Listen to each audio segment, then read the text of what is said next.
Yeah, I suppose we'll start it up before Guitar Man gets too wound up out there. But if he gets wound up enough, he could get wound up some bitch of the week.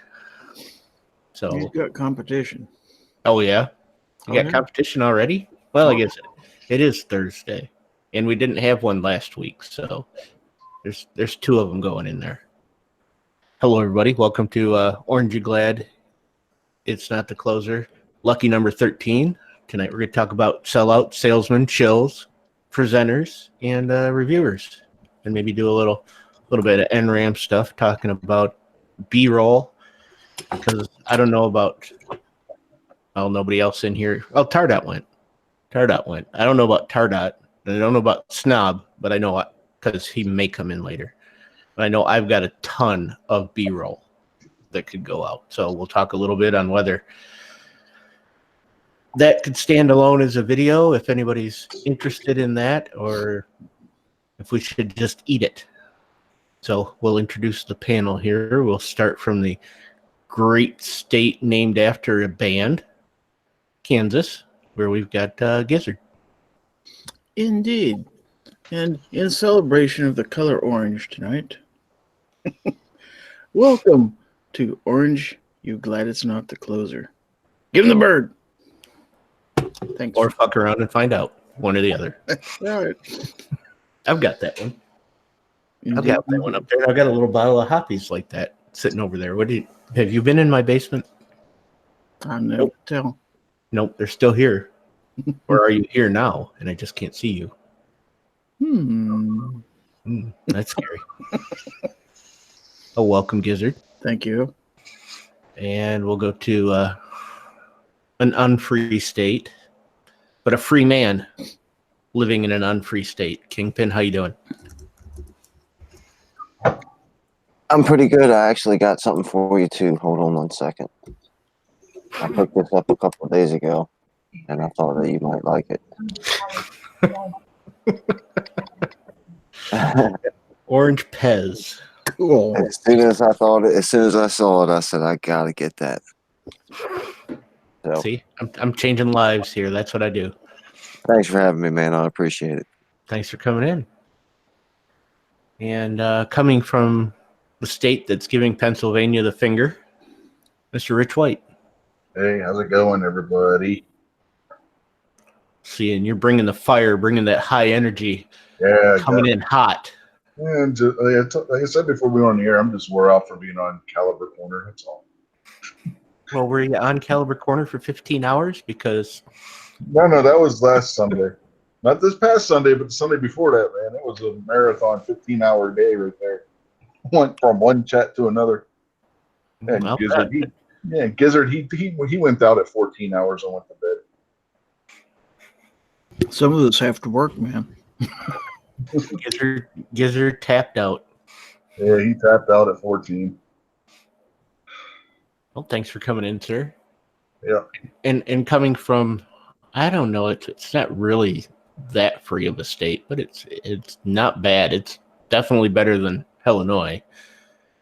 But it also gets a little colder up there too. Tardot, how you doing? Doing pretty good. Yeah. Michigan's not that bad. Like I was saying in pre-chat, I'm used to Texas. That's a definite free state. But Michigan ain't too bad. I'm enjoying it. Oh, welcome. Thank you for coming in. And we've been joined by YouTube royalty. It is coming all the way from the aforementioned Texas. That Guy's Wife Media. How you doing? I'm good. In what way am I royalty? Just because you're the queen, aren't you? Or a princess or something. Of what? I don't know. Oh, okay. Your husband doesn't tell you that you're a princess? Oh, hell no. Oh. She's not the princess. She's the queen. Don't let her fool you. She knows she's the queen of it. No. I promise you, I don't rule much at all. Anyway, hello. Hello. And thank you for the non-invite. Thank you for inviting me, Tara. I don't think I have your email, so. Did I not give you a business card? Or 2 No. or 3? No. Really? Really? With all the personal time we've spent together, I didn't give you a business card? You did not. I feel really bad right now. Don't, because I'm so easy to overlook. I mean, But the you're big, not. the 6 foot the 6 foot one, the 6'1" fat bald guy in an orange shirt is easy to overlook. So I could see how you would miss me. Standing behind me with his head on my shoulder in my video. Mm-hmm. Yeah, hard to overlook, right? Yeah. Okay. Well, Anyway, drop me an email and you will be on the list. Awesome, I will. Or put it in the side chat here, and I will mark you down as present. Oh, I got to figure out how to get over there. Oh, are you on mobile? Yes. Yeah, you can't do it then. Okay. Well, never mind. Jesse will send it there. I'm sorry. Oops. Broke the fourth wall. Gunpowder. Right. Everybody knows my name at this point. Yes, I will send you an email with her information. Tardot has it too, so either way. Okay. Anyway, but thank you for not inviting me and allowing me to stay. You're quite welcome to not be invited and being allowed to stay. And also coming to us from Michigan, and she's let Tardot out of the basement, so she's welcome on the show. It's Gunpowder. How are you? I'm doing good. Thank you for the invite. Mm-hmm. I sent a couple of patches and a couple stickers out your way today. Okay, I'm going to have to make sure that that's one of the days that Tardot's at work so I can get the mail first. Well, I put one in there for each of you. I know, me and myself, right? Yeah. Yes. Okay. Awesome. All right. So who have we got in the chat? We had Guitar Man Pete was out there. He was getting all upset that we hadn't started it, but he didn't get too wound up, so he's not going to get on the wound up some bitch of the week list for midnight. We've got Snob's wife. Oh, God. She just shows up all over the place. I'm telling you. Sometimes you can't keep out the riffraff. And there, my thumbs down will skyrocket.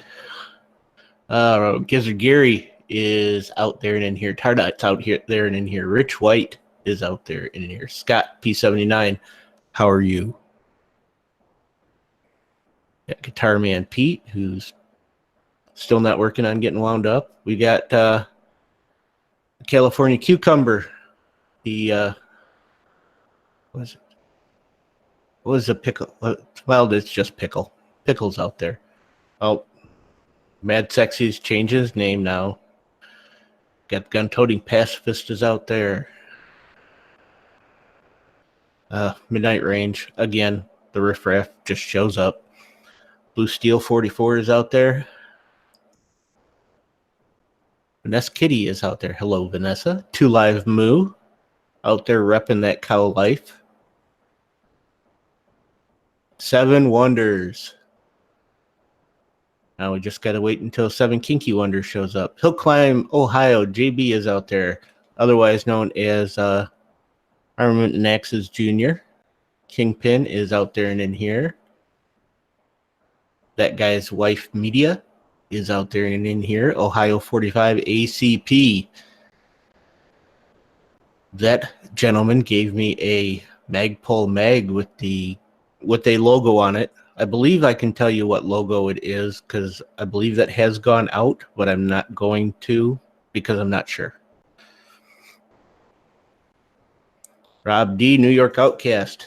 Still in New York as far as I know, so he's not really a New York outcast yet. But that covers who's out there. I thought tonight we would cover Shills, Sellouts, Salesmen, presenters, reviewers. And then maybe cover a little bit of NRAAM and whether B-roll deserves its own video or deserves a few videos, because I'm sure that anybody else that went to NRAAM like me has a bunch of B-roll and I think people would like seeing that, but I just wanted to get a feel for the room. So we'll start off with the shills and what everybody thinks, what everybody's definition of a shill would be.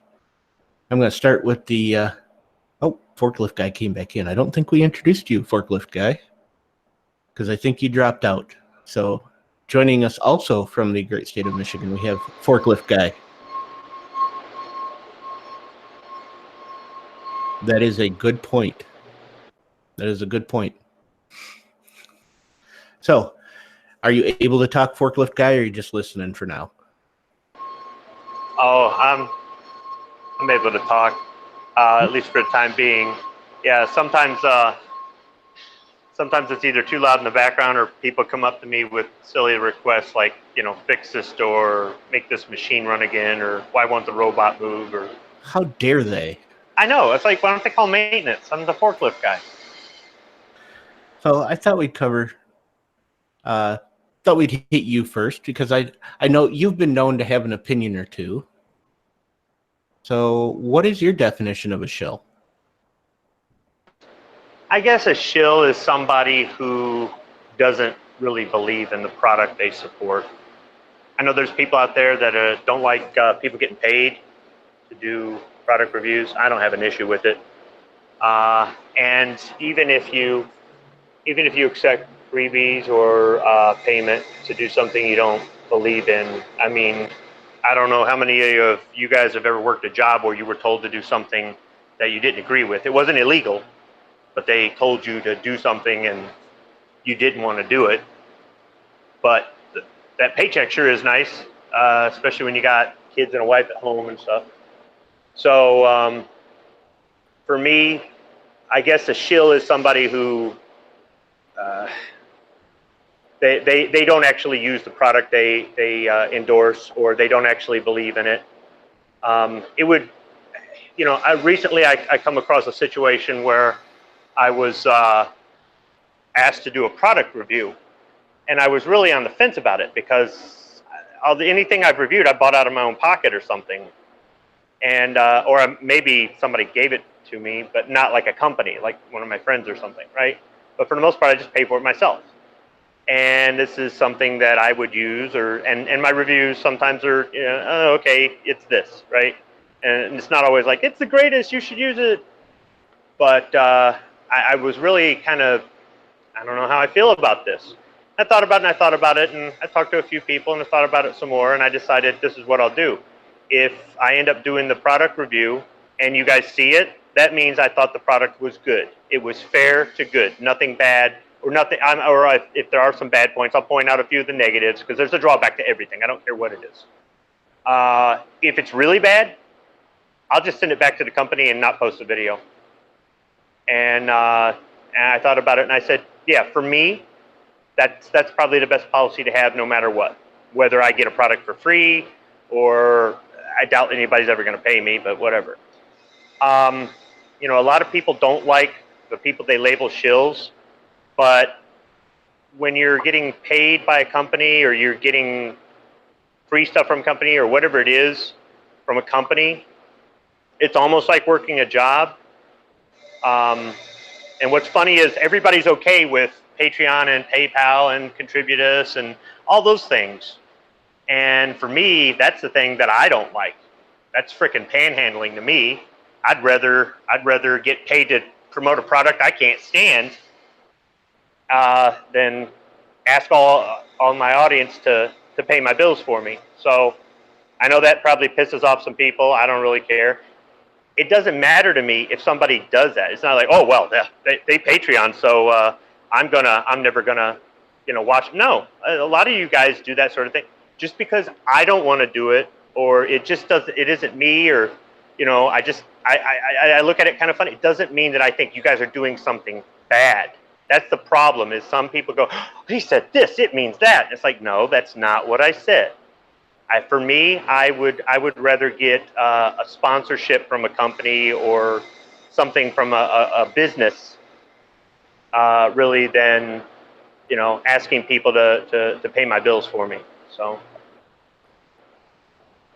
And see, now the thing with Patreon, I never really promoted my Patreon. I mean, lately it's been kind of a running joke to, drop my Patreon out there and say support the fight against e-begging. That's just, simply because that's become a little bit of a running joke. But I never even promoted mine. I had it out there, but I think I was doing this for either almost a year or just over a year before I ever got my first Patreon.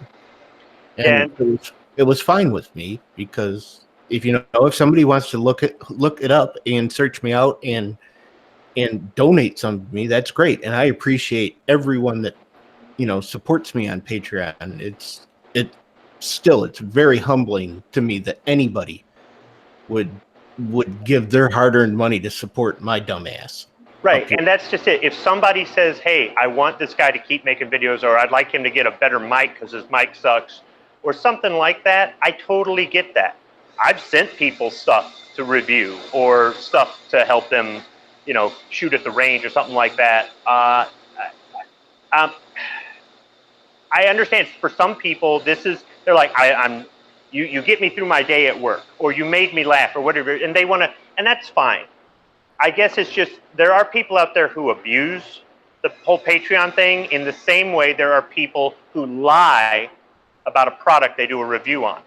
And maybe that's where I've got the problem, is not that you have Patreon, not that you accept Patreon. It's that, I don't know if you've ever noticed any of the videos where somebody brings up their Patreon 3 times in a video. Oh, yeah. Yeah. Okay. And for those of you who grew up Baptist, do you ever remember going to the church where they passed the offering plate around 5 times during a 2-hour service? I do. Not every church, don't get me wrong, it wasn't every, but there were a few that we went to, because we moved around a lot, where it's like, dang, didn't they just, and that's what I mean, I guess, where I have a problem with it. But also, I mean, you said you were doing this for a year before you got a Patreon. See, that's just it. I think in order to be successful at YouTube, it takes several years, maybe 10 years. And some people go, well, I don't want to wait that long. Well, okay. Like I said, it's just my opinion. It's just my opinion. It doesn't mean that, I can't be your friend, or I think you're doing bad things. None of that. Do what you want. The fact that I don't, you might think differently of me. You're like, what a sucker. He could be making some money. Whatever. It's all, we all have a difference in opinion. But I just think that there's some people that do it in a way, like if you bring it up every 3rd video, or you just put it in the comment section or something like that, okay, that's fine. But for the people that it's Patreon, and oh, by the way, did I mention Patreon? That's where it's like, dude, nah. Yeah. But if I send you something, I might send you ammo, right? As opposed to sending you money. And the ammo, the ammo I send you is probably more than what you'd make off the Patreon, right? Yeah. So, and that's just what I do. So, before somebody goes, I know you sent somebody something. It's like, yeah, I have. So before you call me a hypocrite, yeah. But I'd rather send you ammo or targets or cleaning supplies or a gift card to something or reload supply or whatever it is, rather than here's some money. Because like I don't ask for money, and I'm not going to. And if somebody sends me money, I'm just going to go buy beer with it. That's what I'm telling you right now. I'm not putting it into my channel. I'm not buying a stupid camera or a stupid mic. I'm not paying my range fees with it. I'm buying beer. So you're that guy with the cardboard sign that says, honestly, I'm just going to buy beer with it. Yes. And if you watch my video, the Pennsylvania Beer Run, okay, you know that I'm willing to go out of state to go get my beer. So, yeah. So I suppose if you want to send me money, that's what you'll get. Oh, man, I got this money. Now I got to go down to Ohio. So, but really, but like I said, just because it's not me, or just because I have more, I'm more inclined to back a shill, I guess, is probably, I don't know. It's just I'm different on it, I guess. Is what I'm saying. Okay, that's understandable. I've like I said, I just wanted to kind of go around the room and let everybody's idea of what a shill was, and we started with you because I figured you might have an opinion or two. No, not me. And you're the guy all the way on my left, so you were the first one. Oh, okay. Gizzard, how about you? You're up. What do you think a shill is? Well, I know there are people who constantly, might promote something, because they might receive a little bit of compensation here or there, but I'm not that kind of person. I wouldn't do things like that or anything like that. I mean, okay, yes, I do give away patches from Alan Anchor on my show, and I make it quite clear she is a prize sponsor. So those are provided to me to give out. So, do I believe that they're quality products? I certainly do. I have a ton of them on my patch panel, but that's neither here nor there. But what I think is a shill is somebody who promotes a product that they know darn good and well isn't everything they say it is, just because they're getting a benefit out of it. I promote things from time to time. I really like the mic I use, for example, stuff like that. And I'm liable to tell you, well, this may not be the best mic, but I've had real good luck with it. Do I get any compensation for that? No. So I don't know that I'm a shill for that or a shill for Glock or anything else. I don't get paid anything for saying I like my Glock, or for saying I like Taurus, although they could certainly send me free stuff. That would be cool. Anybody out there? Taurus? Or yeah. Not watching this show, brother. But yeah, as far as Patreon goes, I have patrons and I get contributions in there. I really appreciate it. And I use them to better my channel. But if all of it dried up tomorrow, I'd be right back here next week producing videos, and you'd never know any difference. It's not, it's not going to keep me going or stop me from continuing on. It's just something that allows me to maybe move up a notch or two in equipment, maybe be able to make this trip, et cetera, et cetera. But as far as shills go, yeah, I can usually spot them, and I don't really like people. I don't mind if you promote products if you believe in it, but obviously if you're getting paid to promote a product and you're saying stuff that you don't have a reasonable belief that it's true, then that's being a shill, in my opinion. All right. What about you, Gunpowder? What do you think a shill is? Do you have service? Can you hear the words that are coming out of my face? I don't. Probably not. Am I roboting?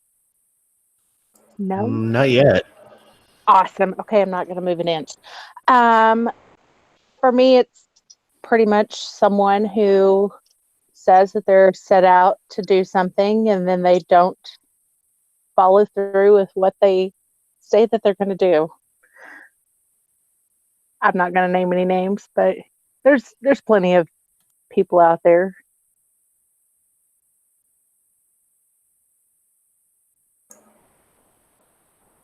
Well, if you're not going to name names, that takes all the fun out of it. But I know, but apparently somebody in the chat dropped a name, which is one that comes to mind quite easily, because I don't think there's some people who've never met a product they didn't like, and maybe that's them doing, which is why I'm hesitant for Squib to, like you said, if you had something that was really bad and you didn't, if all you ever did, but I don't think that you're going to do that either. That if all you've ever got is, 2 fingers, so I don't get copyright strike on this, 2 fingers way up for every product that you ever see, that should really raise some questions in your mind if you're watching somebody's video and they never have anything negative to say anything about. Because I'll tell you, I told you this, that Save Your Equipment sent me that guitar case, and I like it, but just in what I've done with it, I could see an improvement that they could do to it, and I'll cover that when I do the video of it. But that's the only thing I found so far. Now, I haven't taken it out and dragged it behind the golf cart and seen any, just how well it's going to hold up. And I probably won't drag it behind the golf cart, even though that would be kind of fun to do. Take it, up my half-mile driveway behind the golf cart and see how the wheels and everything hold up. But if it doesn't hold up, then I'm going to feel really bad because now I don't have it. So that's probably not going to happen, but it would be fun to do. Well, no, I'm kind of glad you said this because that's actually, it's giving me something to think about here. The company that got a hold of me may just say, take a hike, whatever. And who knows if somebody else will get a hold of me. And if they don't, who cares? Whatever. But actually, all right, I see what you're saying. You get the product for free. You make no promises. And you do an honest review on it. And if it isn't good, then it isn't good. Or if you just think, okay, it's not really any better than something that costs less, and you just say it. I mean, I am about integrity. And I really don't mind blasting something that I don't think is right. And if somebody says, hey man, you're coming at it from the wrong angle, all right, I'll listen and all right, what do you got to say? So maybe you've got a better way of looking at it than me, and maybe that's the way I ought to handle it. Instead of going, okay, if it's not good, or if I just don't think it's, I wouldn't use it. Just not publish the video. Go ahead and just publish it and just see where it takes me. I think there is also an opportunity there to hold off on publishing the video, contact customer support, see if they make the right wrong, and not just because you're reviewing their product. Which might be a little bit more difficult to do. They might give you a little bit better treatment if they know you're reviewing the product. But there might be an opportunity to put something in there, or say, okay, I didn't like this. I don't think you guys are going to like this, but Mr. Glock, this is the thing you could do to make your gun better, or something like that, maybe. Oh yeah, and I think with that guitar case, I think it's the one issue that I've discovered so far, and all I've done is cut the foam and put some guns in it, but and it's not a deal breaker issue. It's a little thing, and I think they could make one change and it would probably help that out. And I'll probably contact them and say, hey, I think you guys can make this change and it would be better, or you guys got the engineers that have designed these things, you can tell me I'm wrong and that's just a thing, or we can do this instead and eliminate that, and that's probably what I'll do. You're definitely wrong. Now, do you think it's necessary every time somebody does a product review at the beginning of the review to say, full disclosure, I got this for free, or full disclosure, I bought this out of my own pocket, or full disclosure, I used Patreon funds to buy this, or whatever the specific way you obtain the item is? Do you think everybody should always do that to kind of, in the introduction, to just kind of answer that question?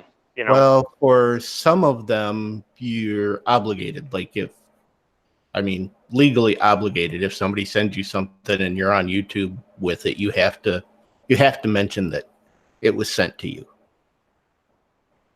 So for some of them, but in that case, do you say, I reached out to them and they sent me something, or they reached out to me and I accept it?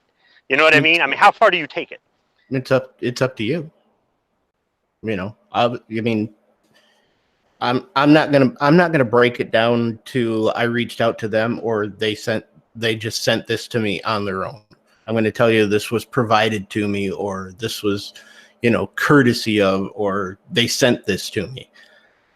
I'm not going to break it down onto whether, because what's the point? What's the point if they sent it to me or if I asked for it? If you talk about it from that aspect, you really think that there's always going to be, you could break it down to the most minimalist parts that they approached you, they sent you something, you agree to do on it. You go through every detail and there's nobody that's going to point out something they didn't like about what you didn't say about them to you. There's going to be those people that pick apart everything. That's always going to happen. Okay, you're breaking up way too much, but I think what we came through is that if you got into what did come through, I think, is if you got into that, you're going to have to break it down into every little separate category of how you got that product, whether you asked for it or they sent it to you, or you met them here and talked to them and then they sent it to you, or what. And yeah, that's just not feasible. But so we covered gizzard, gunpowder, kingpin. What do you think a shill is? Well, I mean, the shill, I put the definition out in the chat a little while ago from, I guess, Webster's or whatever. It's pretty clear that a shill is a worm.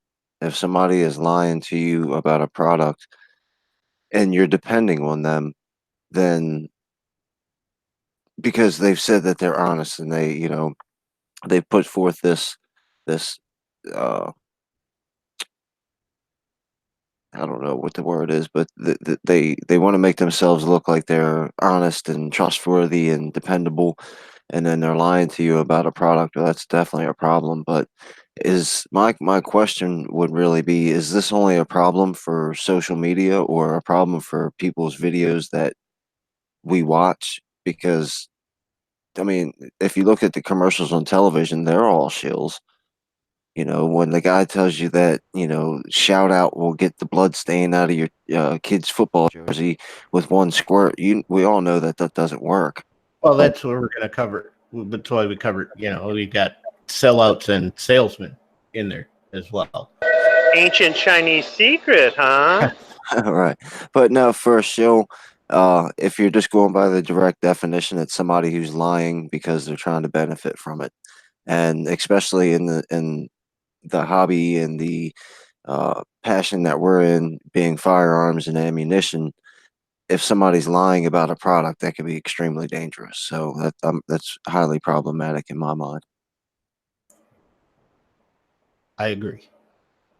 That can definitely run into issues. If somebody's talking about their gun that they haven't had a single problem with, and and it's anecdotally, if 5 people that have had that gun and they've all had problems, and then somebody gets on their YouTube channel talking about how great it is,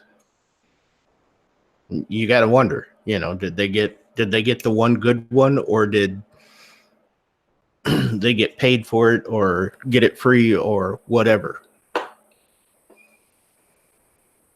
So, Rich, what do you think a shill is?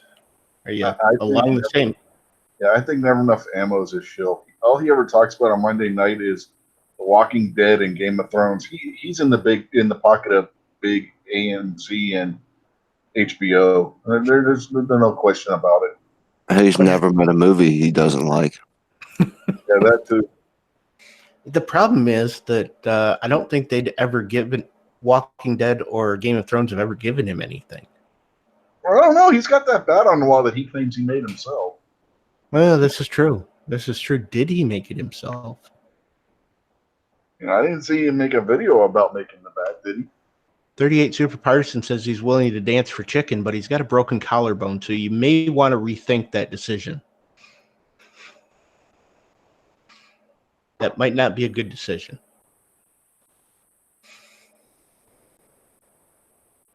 All right, Tardot, have you I don't know. You'd have to tell me. I'm trying to get my phone in the right spot, so you'd have to tell me if I'm good. You're good there. You're good All there. right. So wherever you're at, stay right there. But so as far as a shill, really, if you're selling out your audience, you moved. Oh, didn't you? Moved. Oh, damn. Oh, I moved. There you go. But anyways, as far as a shill, if you're selling out your audience, you're a shill. That's what it comes out to. If you're taking a product out, whether you've used it or not, if it's a piece of crap and you still tell your audience, oh, this is a great product, go buy it because you're going to make money off of it, you have entered shill territory at that point. Now, my question is let's expand on that a little bit. What if you do get a product and it's actually a decent product,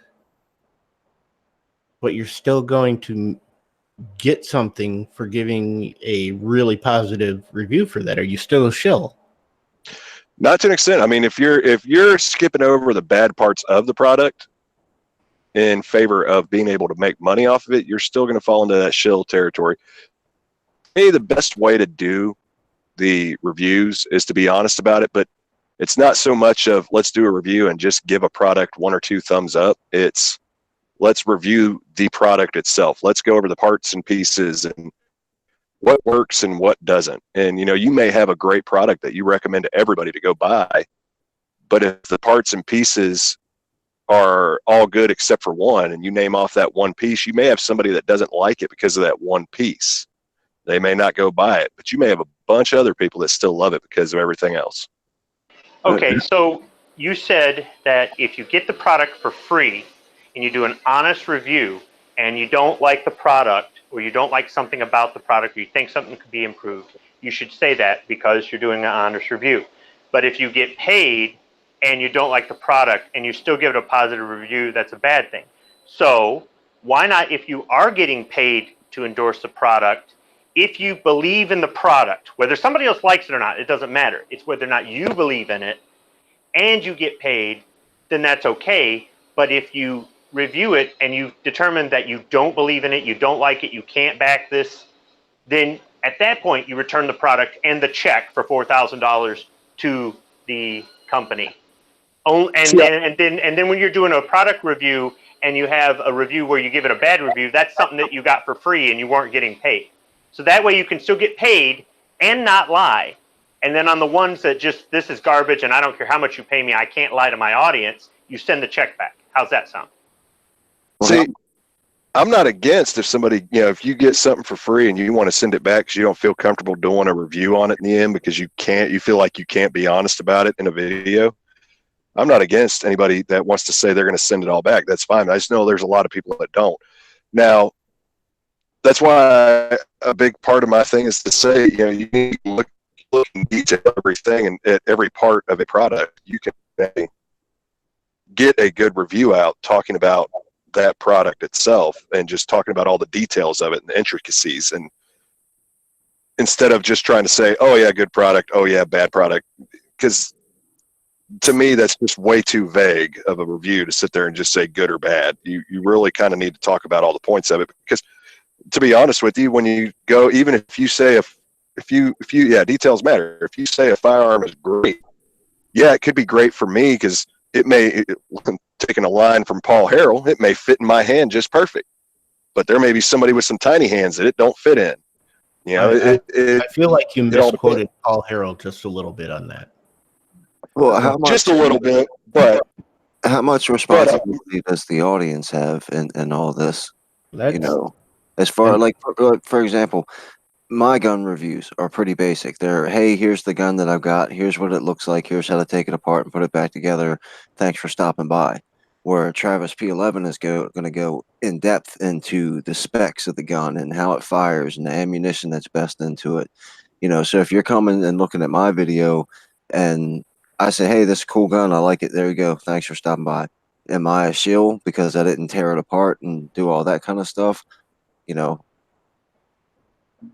No, that just falls into a different category of review versus presentation versus something else. That's exactly what I was about to start going into. Also, was you also got to look at what category you want to fall into when it comes into this. So a lot of people do a mixture of all of them because a lot of us do unboxings and everything else. But are you going to present it? Are you going to show it off? Or are you actually reviewing it and giving somebody your thoughts on the product is what it all comes down to. Because if somebody's getting paid to present a product and more or less do a commercial for it, that's fine to me because that was your deal. Your deal was to do a commercial. You were never intending on doing a full-on review. But if you're coming out and you're actually taking the product out, shooting it, and you're telling them that you full-on endorse this product and you know this is a great product and it works 100% of the time, knowing for a fact that you had your own failures, or that like was mentioned earlier, people had, 5 other people or 10 other people had failures also, or thousands of other people had failures with this firearm or this product, and you're still going out and saying this is a great product, everybody should buy it, that falls on you. And that, to me, that is entering the shill territory at that point. All right. That brings us to that guy's wife. Where do you fall on the shill spectrum? Okay, so I actually have a question with this then. Okay. Because I may not answer it, but you go ahead and ask. Well, okay, so I'm still really new. Like, I've only been, or I've only had 3 holsters, right? And so my first one, I liked. My second one, I liked even more. But then by the time I got my third one, my first and my third one were my favorites. And the second one kind of falls to the wayside. I mean, it's still a good holster. It's just not the holster for me. So if I've already done a review on it and said, hey, this is, because in all honesty, the quality of the holster is great. But for me, it's not ideal compared to the other 2. Does that make me one? No. But I think that's also an opportunity for you to go back and make a new video. Mm-hmm. You could go back with the 2 that you really like, that are, your number 1 and number 3, and go to the number 2, and you could come back and say, what's good about it. You like the quality about it, and whatever else you liked about it, and what you thought you really liked about it when you got it, mm-hmm. and what you've moved away from. And I think, not saying that your first video was, shill like, mm-hmm. or anything, but it's an opportunity for you to go back after you've had some time with them and make another video on it, and that might help somebody. Yeah, Because people do that all the time. Your first video would be like a first impressions review video after you first get it. Then after you've used it for so long, you find you don't like it as much as something else. That's not making you a shill. That's just what your first impression was compared to what you know now after using it. Because part of the thing in Gun Gals too, but with my channel too, is that I'm learning. I don't know everything. And so my first impressions are going to change as I learn more and as I get my hands on more things and learn more stuff. And as you grow as a shooter and educate more on what options are available, mm-hmm.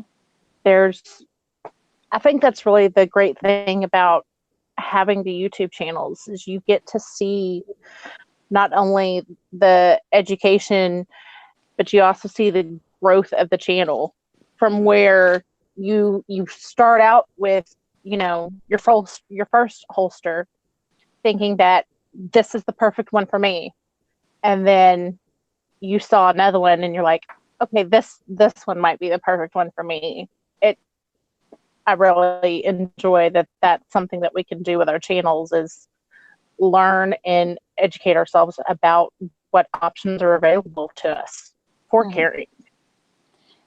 Well, and I've not actually done a review on my Ruger LCP, but now my husband gave me 2 magazines for it that I would have to look at the brand. They are crap compared to my Ruger magazine that actually goes in it. I mean, it's awful. So are they Pro Mag? Oh, hang on. They're sitting over here. He told me just put them up on the shelf. You might See, need I them. like Pro Mag, so you can call me a shill. Oh my gosh, they're Pro Mag. They are crap. I've never had anything but bad luck with Pro Mag magazines. They are crap. I could That's, not. And again, it's all anecdotal, but I've heard from numerous people about Pro Mag magazines. I just heard from my first person that actually liked them. So Yeah. that was cool stuff. I had The a first person I've ever heard say Okay, that. I bought my first Pro Mag magazine before most of you guys had your first gun. So just say. Okay, so I tried using this because I shot the 2A Spring Challenge, right, for 2afun.com, right, and for Ghost Tactical's channel. Well, I had to have 2 magazines because you have to have 5 in each one. Yeah, it kept hanging up, and I couldn't shoot it. And basically, there was no way I was going to post any of my videos that I did from this because it was all total crap because of these stupid magazines.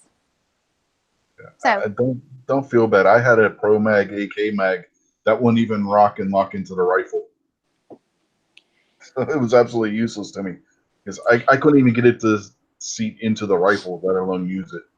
no. That might be more of an AK thing than a magazine thing. No, it was a magazine thing. They made Not the all feed lips- AKs take all AK mags. No, these feed lips were too big. Somebody else I knew had an AK and they couldn't get the thing to rock into their AK either. The feed lips, I mean not the feed lips, the locking lugs were too big on it. Well, Obnoxious makes a good point in the chat. I wanted to ask that question too. Wouldn't it be better? Wouldn't it be better for the company as a whole? Like if I invent a product and I send it to the gun snob to review, and he doesn't tell me. First of all, caution you against sending something to the gun snob to review. If I send it to Rich White to review. Yeah, but he can't get any pictures out of West Virginia. If I send it to Tardot to review, he may not be out of the dungeon. If I send it to Gizzard Jerry to review, David, look at it this way, man. You don't have to send it to me. You can just bring it and say the postage. but you know what I'm saying.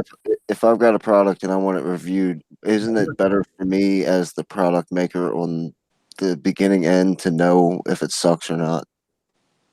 Yeah. Yes. I would think so. I would hope so. I would hope that as the product is the manufacturer or the seller or whatever that you would want to know that. I would hope so, and that leads back to what Ohio 45 ACP had said is, what about the reviewer who doesn't post a review of a poor product, which is kind of what Squib was talking about. Are they protecting the manufacturer versus protecting their public? Or their viewing public? Now, see, that's why I would think that if somebody sends something to me, they've got confidence in it. And, I'm going to give it some real world tests. And like I said, as much fun as it would be to really put that guitar case through the ringer and haul it up and down the driveway behind my golf cart, I'm just not going to do that because I know that's going to destroy it no matter what. And I kind of like it. And I kind of want to keep it. And that's also kind of something it wasn't designed for. Right. Exactly. It's not designed to be hauled, half a mile up a driveway and back behind a golf cart. But I'm certainly not going to get out there and walk my ass up half a mile pulling that thing behind me either. So I'm reading Midnight's comment out there. If you do a video, post why are it you good doing or that? bad. Have I not banned him yet? No. So he's saying post it good or bad. So like with these Pro Mags that I had an awful time.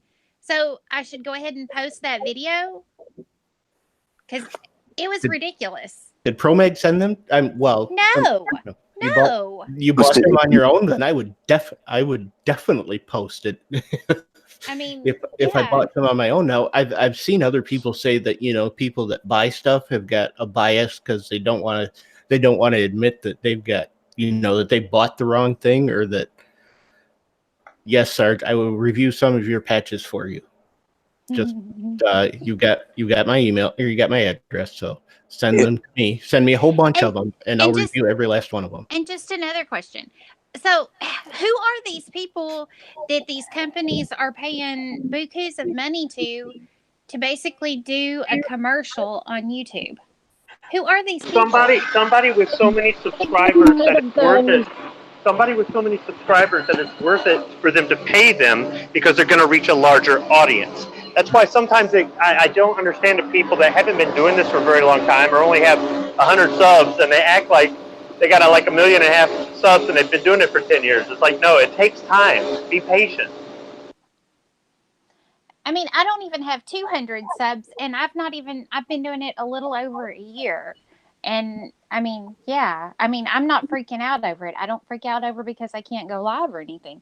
But if Just you had 1.5 million subs and you had the analytics to say people who are watching your videos every week, they're tuning into your live shows on time, they're watching them from beginning to end, you had all these numbers to take to somebody or that somebody found out about. You should be honest, no matter what. That may be true, but those are the people that the companies are going to go, you know, if we want to get this person to do our product, we're going to have to pay them. Because, okay, there are lots of people that have retired from doing real work and do YouTube for a living. And there are lots of people that are on YouTube that get into it that think that they're going to be the next Hickok. The thing is not that you can't be the next Hickok. You can be the next Hickok. This is the land of opportunity. But there isn't enough room on YouTube for 1 million Hickoks. So... And I hear people that have been doing it for weeks, months, a couple years. They got a couple hundred subscribers. They got 1,500 subscribers, and they act like they strut around and they act like they're Hickok. And it's like, no, you're not. You don't understand. This guy's been doing it like 10 years and blah blah blah blah blah. But then that's the guy that gets labeled Shill all the time. I honestly think the guy believes in everything that he says. Whether you agree with him is a whole different thing. So I don't think the guy actually thinks he's lying about anything. So, is he a shill? I don't know. Well, there was the mention of the Patreon and all earlier too. Yeah, but I think that's a separate issue. That was just Squib going off on a tangent. Oh, okay. He's prone to do, but we like him, so. Okay. Okay. Well, but yes, you bought those Pro Mags. I would definitely put out just as whatever review I wanted on them because definitely talk about what makes them suck so bad, so that way any of the viewers who happen to be subscribed or stumble upon your channel know why those are not your favorite. What are we asking me?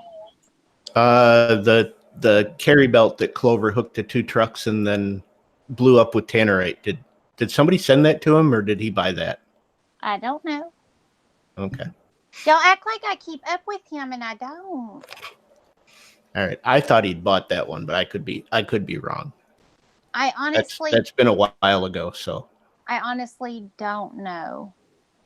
All right. But yes, the Pro Max, and that's what I was getting at. I've seen a video recently where somebody talked about, you know, something you've bought and it's going to give you a bias towards releasing a positive review on it because you paid your money for it. And I could see where some people that might be, you know, that pride of ownership might outweigh their disgust in the bad product. But I can tell you it's not going to be me. Well, I mean, and if I've put out my money and I bought a bad product, I'll own up to it. Well, now, I mean, and I've actually met someone. I've met her a couple of times too, that has had products sent to her and they keep it. And then when the company contacts them and says, "Hey, when are you going to do a review?"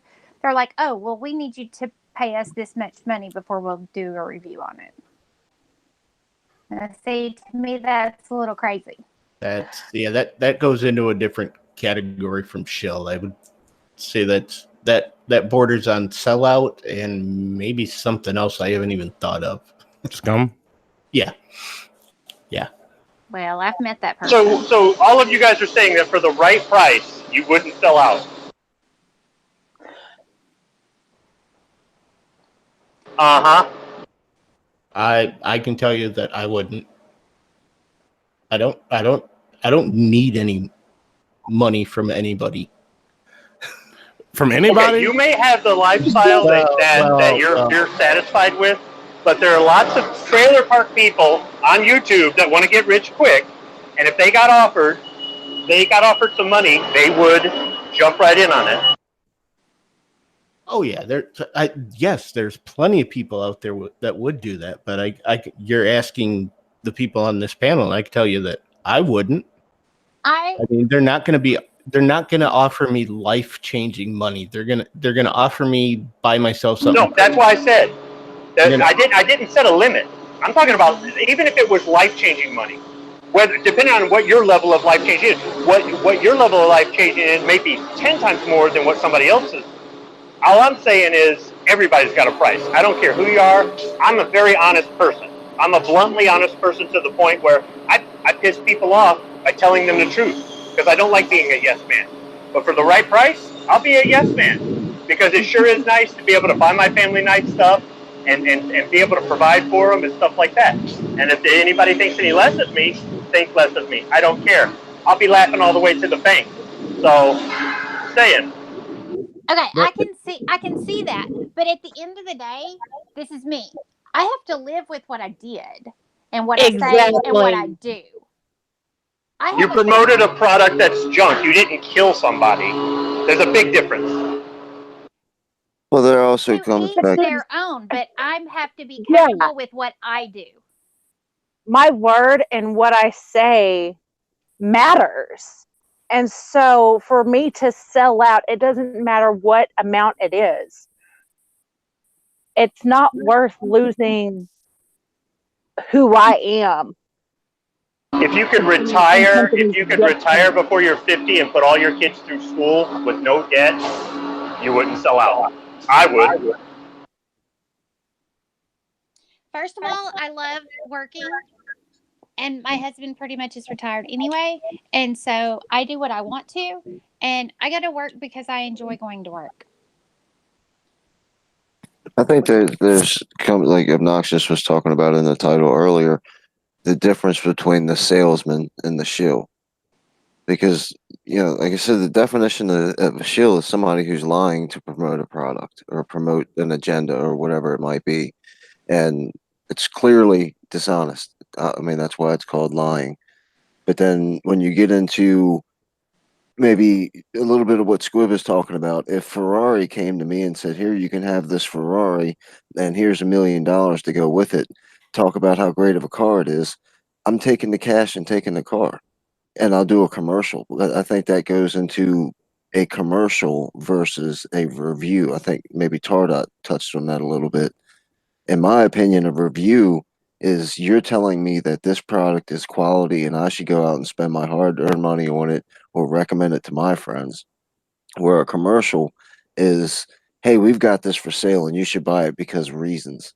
And there's clearly a difference there. For me to review anything, if it's not good, I'm not telling anybody it's good. There's not enough money on the planet to get me to do that. A commercial, like on television, shoot, I'll take a commercial almost any time. Well, see, that's different than what Squib was saying. Squib is saying it's a bad product, and if they offered you life-changing money, and I'm not talking about something poisonous or causes cancer outside of the state of California or something where it's going to harm somebody. You just know somebody's going to buy this junk and it's going to break on them in a week. And how many things are out there that are like that? Yeah, now, I'm not saying it's the right thing to do. And believe me, honesty is one of the things I pride myself on. But I have a price. So I'm being honest that I have a price. So I'm taking that honesty to the nth degree by admitting I can be bought. And I don't think I could. My name's not Willy Wonka, so I'm not sugarcoating nothing. If I don't like it, I don't like it, no matter what kind of price tag you put on it. That's just me, though. I've told lots of bosses stuff that they didn't want to hear, and they, there was chances at least a couple of those that it was going to result in me being on the outside looking in. Oh yeah, I do that too. I do both. I actually had one boss tell me if I didn't like it, I knew where the front door was, and I told him, well, you know how to show me to it. And he turned around and walked his ass away. Was he roll call? No, he wasn't willing to show me the door. So he was not roll call. But I've had multiple bosses that I've put myself, my livelihood on the line to tell them the truth. So I don't think I could. Now somebody might offer me $10 million to promote a Sky, and I may say, see you bitches later, because I just got $10 million to promote a Sky. The only one who's going to hate me is Gun Snob and Travis. Hey, I liked my Sky. The one I had, I never had problems with, and that's the honest truth. I probably put 2,000 or 3,000 rounds through it, but And I why had a wouldn't good you one, I take guess. that Sky hat that I tried to give you? Well, I didn't really like it. Don't put it that way. It just never failed on me. And Travis would only hate you if he bought a Sky and it didn't work again. Well, now, you also have to point out the fact that a lot of the products we're talking about, especially when you're talking about firearms, is exactly like the Sky issue we're talking about right now. Each gun is going to have, each physical gun is going to have a different aspect to it. Sometimes you're going to have one that don't work, and sometimes you're going to have one that does. But that does fall back to, I believe, in giving the company a chance to correct their problems, too, at that. And I say all this from a channel that's got 305 subs, but I take each one of those and especially the 20 that are Gary's to heart, that that they're depending on what limited amount of knowledge I may be able to give them on something. If I had 4 million subs, that would weigh on me even more. I mean, some of those people that have got 4 million, 5 million, 6 million subs, they don't care, but I would. Yeah, and we're all forgetting the elephant in the room here. Obnoxious is one of only 5 people that has a SIG P365 that works properly. That could be, but I put 520 rounds through it, and I've had absolutely zero problems with mine. See, there's my point. Now, here's the thing that Squib was did bring a comment to mind for me, though, is a lot of us are sitting here saying we would not take that money. I would be one of them. But at the same time, none of us can really say it until that money is dangling in front of your face, which will probably never happen. You know how you sit around and you think, what would I do if I won the lottery? So I thought about this and I said, what if I ever got big on YouTube? Yeah, right. And companies approached me and said, we want you to work for us. We're going to pay you a regular check. You're going to go to these events. We're going to fly you in, set you up at the hotel, and give you a handler, and give you an expense account. We're going to do everything for you. And then, never mind. Okay. We'll strike that from the record. I don't want a handler. I already have Tardite. He's already bossy enough. I see gun-loving Grandpa Stanley, I'm sorry, it's just gun-loving Grandpa now, if he is the real gun-loving Grandpa. Says his P365 works great. And I've actually had 4 or 5 people. Well, I did say 5 people. Well, I've had 4 or 5 of them on my video have said that theirs worked fine. So, and mine is, I think, 3rd generation. I think, but it's about a year old now. So, or no, like July or August, it'll be a year old. So I don't know if that was the 2nd generation or the 3rd generation. I believe it was the 3rd. Yeah, it was 3rd or 4th generation where they started finally getting some of the bugs worked out of them. Yeah, I did not have a 1st generation one, so I can't speak to the 1st generation ones. I didn't have a problem with my P320. I carry my P320 every day. I haven't had a problem with it. I haven't dropped it either. And but mine's been back for the fix. Okay, sorry about that. The 3rd shift guy, he follows me around, just like, hey, don't you understand? I'm a YouTube sensation. Leave me alone. Whatever. I know, right? Anyhow, I know. It's like I'm live on freaking YouTube. Go take a 90-minute potty break or something. Sheesh. Whatever. All right. Yeah. So okay. So anyhow, what I was saying was, if they said we want you to work for us. We're going to give you a regular, steady paycheck. We're going to give you benefits. We're going to send you to all these shows. You're going to do SHOT and NRAAM and TriggerCon and the Great Outdoor Show. And we're going to send you to the, the machine gun shoot down in Kentucky and the machine gun shoot out in Arizona. And you're going to do some videos, and we're going to provide, the studio and everything you can do from our. We're going to do this for you. We're going to give you stuff that you can give away and promote when you're going to have to take pictures and sign autographs, and you're going to have to make yourself available. And but we're going to take care of everything. We're going to give you an expense account and all this other stuff. And you're like, wow, dang, I've really made it, right? What I might do is set up a contract. Well, they're probably going to want me to set up a contract so I don't misrepresent their product, or so that after the contract's up, I still have some sort of legal obligation not to badmouth them. It's like that, what is it, the non-disclosure or the non-comp, the one where you can't go work for the competition for so many years or whatever it is, right? Yeah, that's But the thing is, let's just say I go, okay, 3-year contract. And 6 months or a year into it, I realize these guys are telling me to misrepresent myself, misrepresent the product, misrepresent the company. I'm finding out things, and I don't like it. I've only got 2 more years to do this. Now, when I'm all done, I can't say anything. I've got a gag order where I can't say anything because they could sue me. And I definitely don't want that. If I've made it this far, then who's the next company that's going to pick me up? And if you're promoting something, like let's say I was promoting ProMag for 3 years and then I just stopped, right? All I could say is the contract ran out. No, we don't know why the contract ran out. Did it run out because of money? Did it run out because I pissed them off? Did it run out because they're going away from doing social media? Whatever it is, you don't know. Because this happens in NASCAR all the time. They jump from sponsor to sponsor to sponsor. It's just business, right? Not everybody gets the same sponsor for 20 years. So what I'm saying is, if I were to be in this idea situation where I get paid to do what I love, and yeah, okay, I can't go anywhere without somebody knowing me or something like that, and I got to stop for pictures and autographs. But hey, who cares? I make enough money that I can afford somebody to wash my car and mow my lawn and all, cook and clean and all that other stuff. So I've got this sort of free time.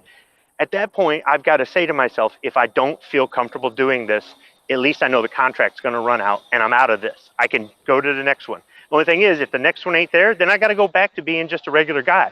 So I better cash in as much money as I can stash away while I'm doing this thing. So it isn't like you're stuck there being a shill forever, or stuck there, if you start to feel dirty and you feel like no matter how much you shower, you just don't get clean. It doesn't mean that you're stuck that way. I think we're about to feel unclean here. There's a lot of money. There's a lot of money floating around out there for Snob to move the camera. So I think there's going to be a lot of us that are feeling unclean here. So you could always have a duration on your contract. You could always have a duration on your contract and go, okay, I didn't do something, but I made it right by walking away from it. The gun-toting pacifist has outranked us all with 100 against. Well, the problem is that he's going to have to cough that up. Somebody here owes me $100, all I know. All right. Well, Snob came in here, and then we all got talking, so we didn't get to Snob to say hi. Hi, Snob. And to see his definition of a shill, since he's been shilling for Save Your Equipment for a lot longer than I have. Okay. So first, I'm obligated to review the Obnoxious One channel. I want to tell you all that it is the greatest channel on YouTube. And there's some other reasons why, but I did find this in my mailbox.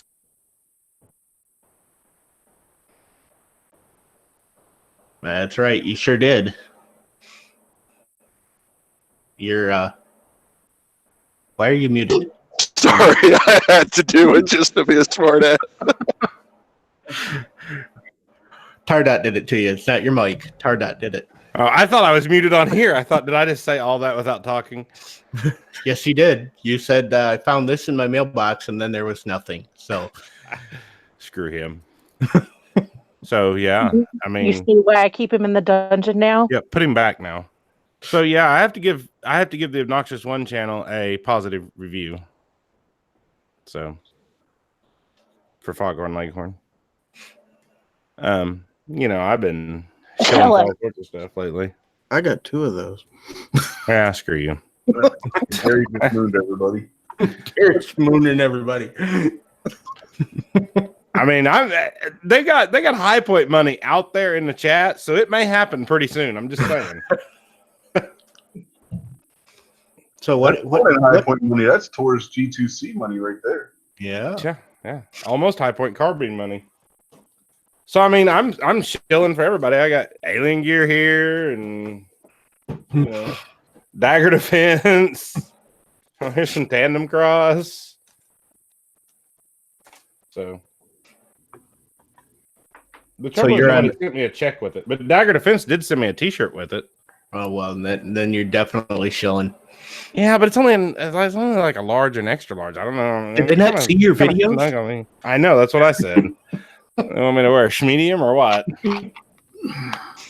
No, and in my Save Your Defense stuff, in the second video, I really like that backpack. And I said I really like the backpack, the range backpack. But I had one major fault with it. It's really heavy, completely empty. And I said that completely honestly. I mean, that's my opinion of it. Well, I just recently got an email back from them that says, hey, we want to send you out the new version of it that we're fixing to release that is a more lightweight version or lighter weight version. So now you're double shilling for them. Yeah. So they are sending me a new one that's lighter because they said they've had that complaint elsewhere too. And I mean, I wasn't. Oh, and you know what? That's the kind of company that I want to quote unquote shill for, because you had an issue with it. You brought up the issue, and other people obviously did too. They addressed the issue, and they're going to send you a corrected version. And it's not a deal breaker by any means. It just makes the bag really heavy when you put, 3 or 4 firearms in it and ammo and stuff. It makes it really heavy when the bag already weighs like 20 pounds empty. But it's a very nice, well-built bag. So the new one may be a total piece of junk and may not be well-built. I don't know. And I'll shill for Allen Anchor. Gary already did it. Gary's already doing it. Mm-hmm. Gary did it earlier in the show. And speaking of people shilling, I have not been supported by Allen Anchor yet. Though I did shill for Allen Anchor. I did get one of the 5 in the world Orange Freedom Week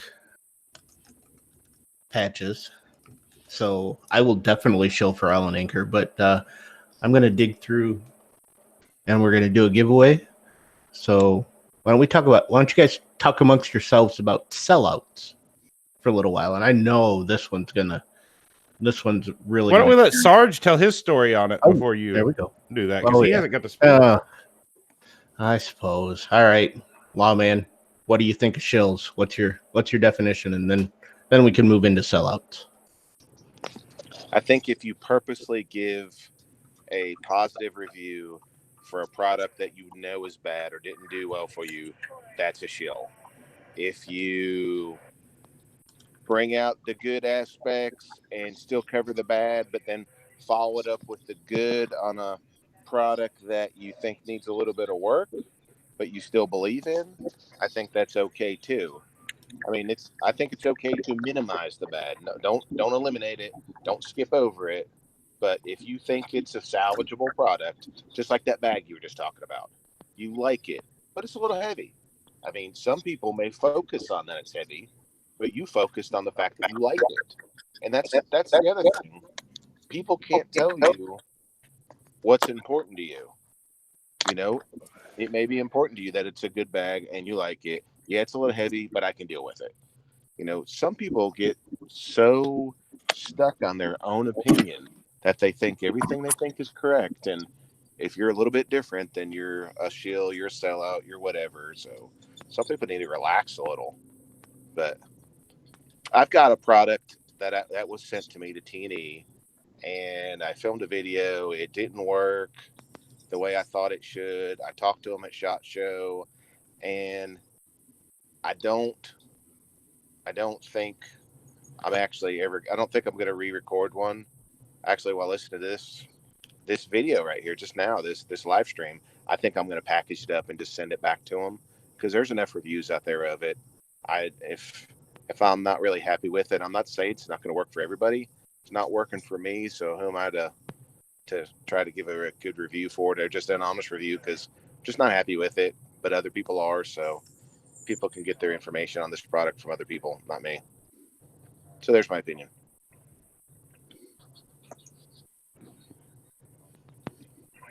I killed the chat. I'm sorry. I'm still digging through the prize vault. Totally listening.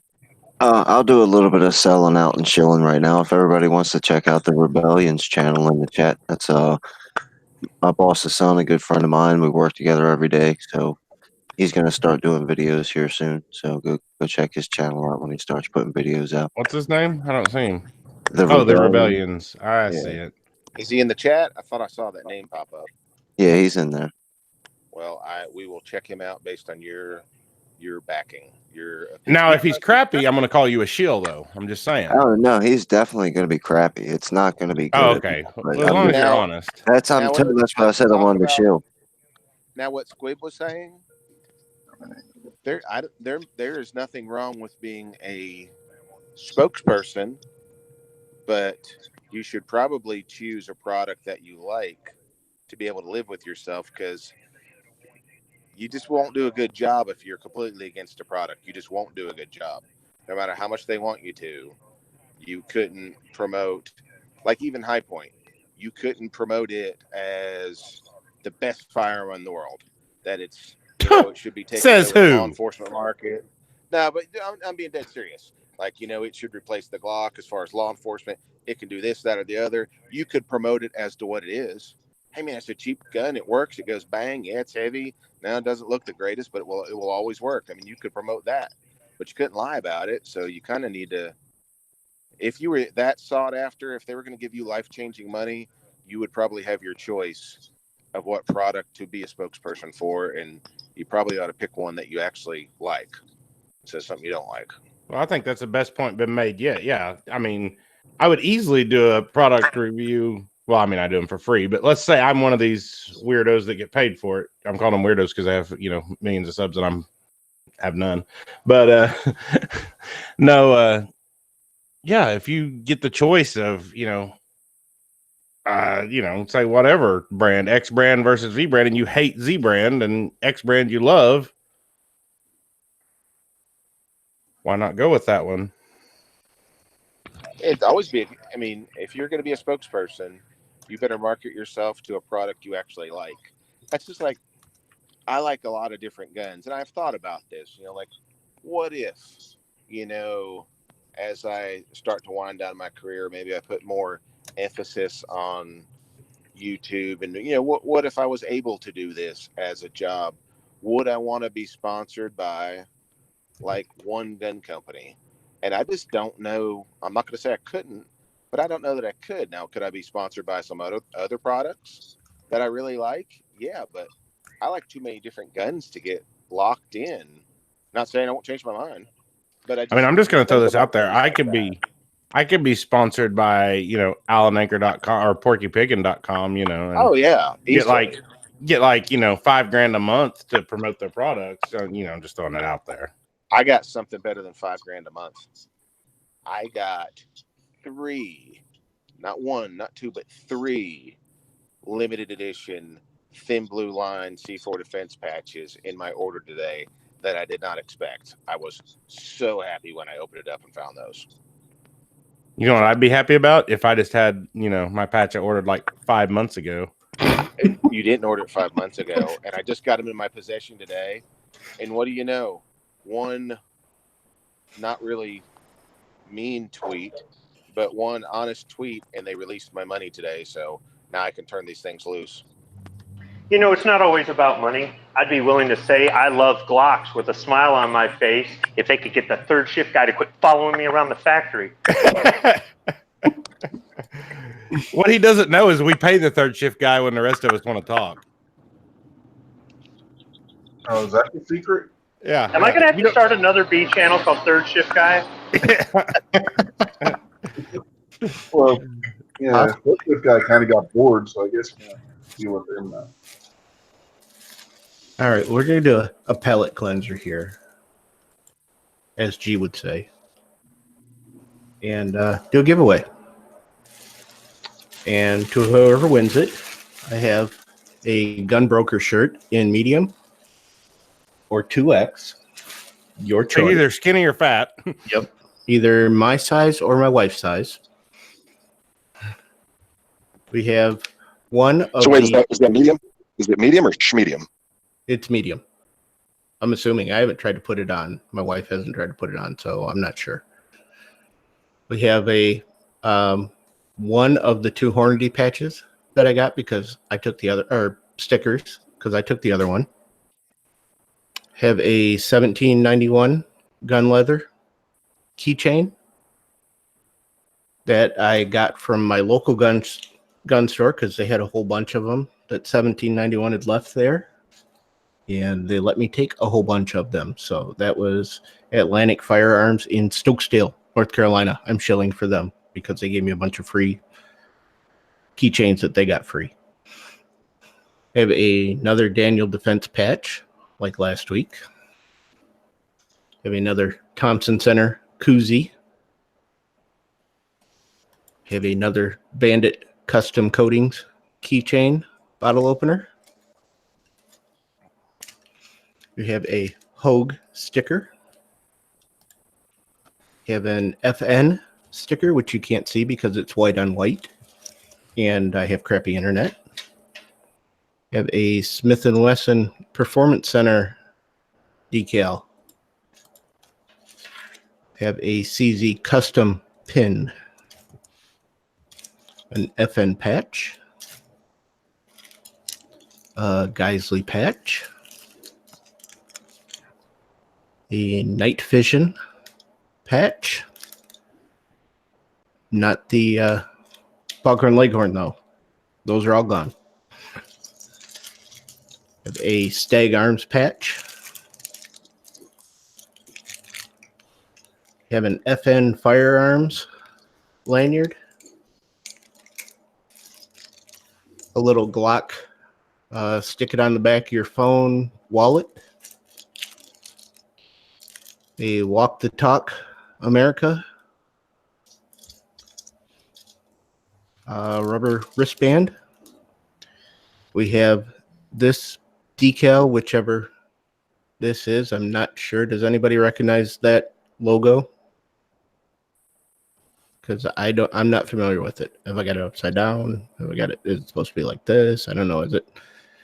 It looks kind of like the Rebel Alliance, but I don't think it's the Rebel Alliance. And a Hornady hat.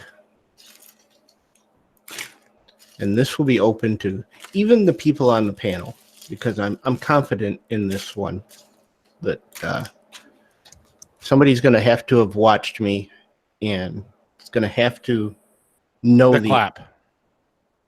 No. Oh. Joe Sure, Biden. that's what the disease was. No.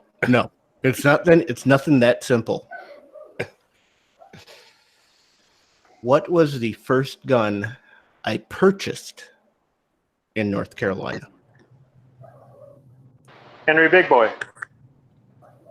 No. High Point. Sig 226. No. High Point. Okay, I won't say it anymore. I've covered this. No, I want to hear it a third. I want to hear it a third time. High Point. No, it's not the High Point. I don't own a High Point. Well, Sig 239. No. Glock 19. Nope. That's the Ohio, latest. you're wrong. That's the latest gun I've purchased in North Carolina. CHP 40 cal gun.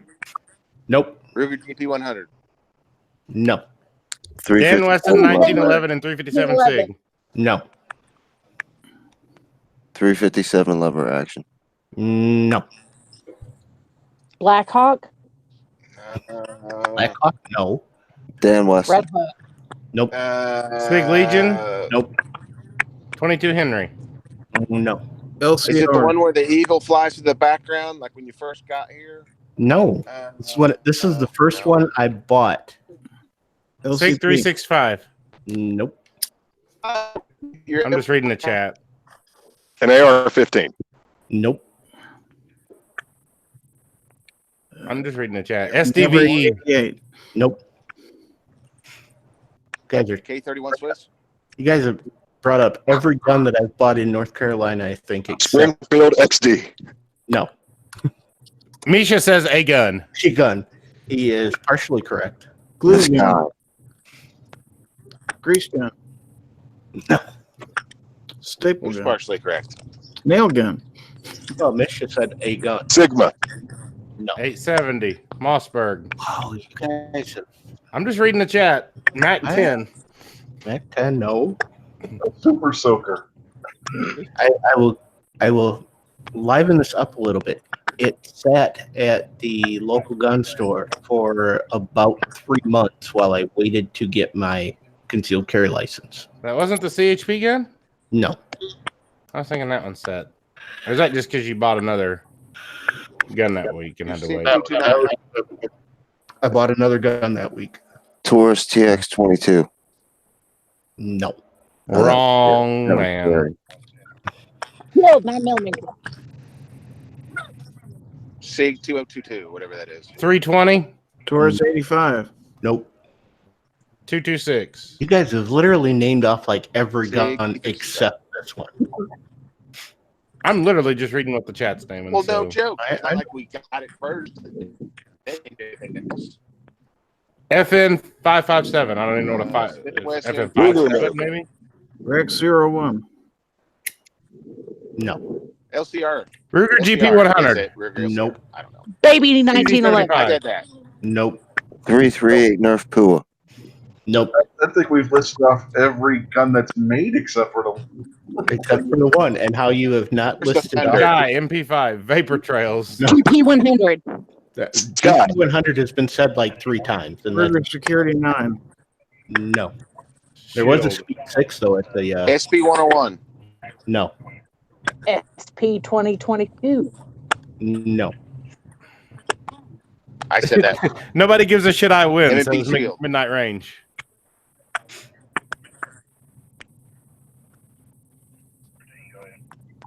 Did you buy a shield? Because somebody mentioned that in the chat. No, Heritage no Rough shield. Rider. Nope. The SIG 1911 with the stars on the group. Nope. No? I mean seriously, now I'm just waiting for somebody to name the one gun. Did you buy the Ruger SR 1911? Oh, the Dan Weston. No. I said that. No. Somebody said Dan Weston already. I did. Like Yeah. 6 different times.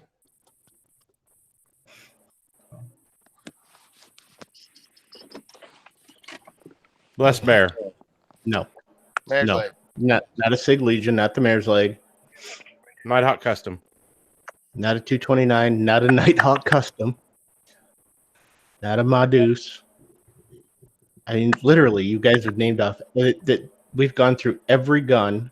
Walther, no. CZ, no. Kimber, no. P320, no. Glock 43X. No, I did not buy one of those. Okay. Got a Glock 26X. The Nope. SP9VE. No, that's been 300 blackout. no. Just random 300 blackout. All right. Can you at least give a hint? Long gun or short gun? It's a handgun because I had to wait for it. Oh yeah, you said handgun. I forgot. That's right. Your SIG 1911. No, Nightmare. no. Single What did action or Pickle- double action? Pickle, what did you say? Your Mosin Nagant. No, that's not it. Mosin Nagant is not a handgun except for that one that has been a meme. What did Pickle? I- 220. Pickle, what did you say? We're Glock 43. scrolling up. No. Glock 42. Or Storm. Pickle, where the hell is Pickles? He just said M777. M777. No. No. It's Inox. The your Brand brother? 92? Yes. That's actually the first time anyone's mentioned Beretta. Period. Yes. Yes. That's the first time anybody's Everyone mentioned a forgets about Beretta. I said PX4 Storm. I was just making sure you guys were paying attention. I knew it the whole time. Everybody forgets. Well, I knew it too. I just didn't want. He already sent me a patch. I didn't want to have to mail me anything. Mhm. Uh-huh. Rich, do you want We're good guys, Snob. medium The or 2X. double X? 2X? So, yeah. Alrighty. Now I know that all you bastards don't watch my stuff, so screw you guys.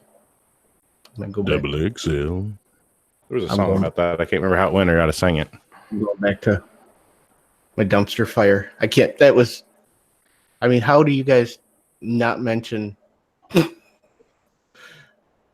Go all that before, No. and nobody ever mentioned Beretta 92. Because Beretta 92 suck. Videos I watch. Trying to It wasn't we- listed we- on We your don't test playlist. well. Oh, you were looking through my playlist? There's Beretta 92. That's what I was doing too. I There's was Beretta doing that 92 too. on I my didn't find playlist. it. And if you watch that video, I do mention that it's the first gun I ever purchased in North Carolina because I walked into the local gun store after we'd been here probably less than a month.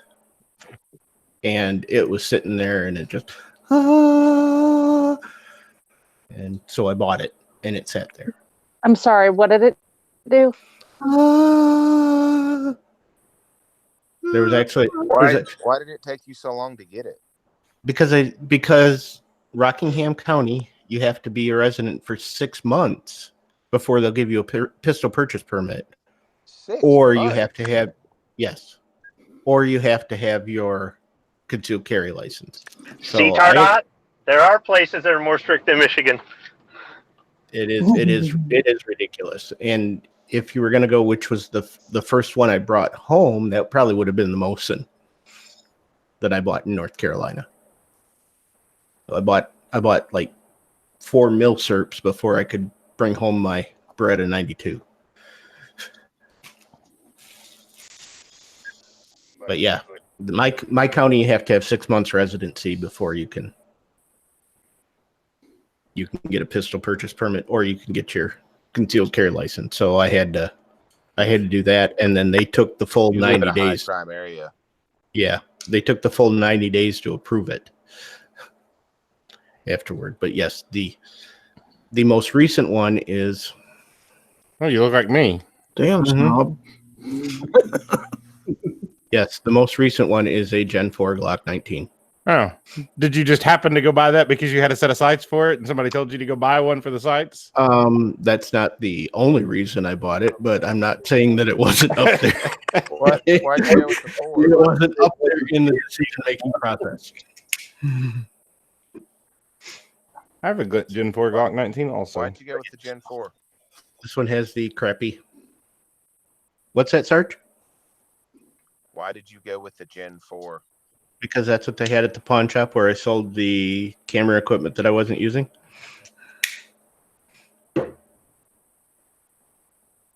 choice.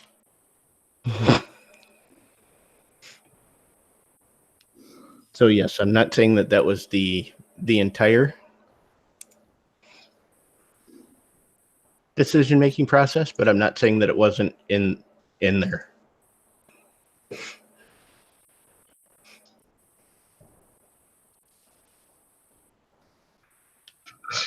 Ohio 45 ACP says it's a good thing you didn't pick up a 20 millimeter shell at NRA. Probably. No, I was out today when I got this, and I stopped at my local gun store, and they had a SIG TAC Ops in 10 millimeter. They wanted $950 for it. I was like, nah. He'll be back next week. No, it's another 1911, but this one's in 10 millimeter. So, Rich, send me your address, and I will get your package out to you. But sellouts, screw it. We all know what sellouts are. Sellouts, are the ones that are getting cash to get their reviews out, or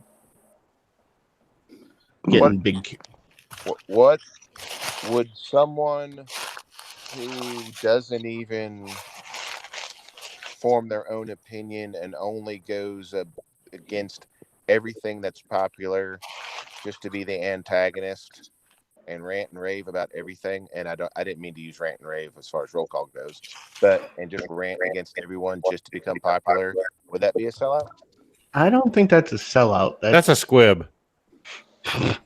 That'll give No, you the picture. I Well, think he was I talking didn't about mean him somebody either. else, somebody else who cashed in, somebody else who plays a role to cash in, and people I buy it. know. I was being sarcastic. They kind of Oh. remind me of a pirate. Hey, obnoxious. Why would you need Rich's address? You drove right by his house the other day. Just throw it Yeah, out. That just proves he never did. Next time I go through West Virginia, I'll just toss it out the truck. you know what though? I think I'm going to go back and look at my video I did on what is a shill. So now I have to determine whether or not I need to redo the video. See, Well, that means we've had a productive conversation here, which is completely out of character. Wouldn't a sellout be more like a trader? Like, in my opinion, a sellout is somebody who says, you know, I like this thing over here and not that thing over there. And then that thing over there says, well, here's some money and here's some influence. And now all of a sudden I like that thing over there a whole lot. Now, see, then that's why I say Hickok's not a sellout, because he was in favor of the NRA before they paid him. So would you put Hickok more in the salesman position? I think he's in a position where he can say no to an offer because he doesn't need it. He's got so many, and you know he's been doing this so long. Plus, he's probably got a pension for being a teacher. But I think that because he's got so many sponsors, and he's already made tons of YouTube money and all that other stuff, what he says, I think, has a little bit more integrity because he doesn't need it, if that makes any sense.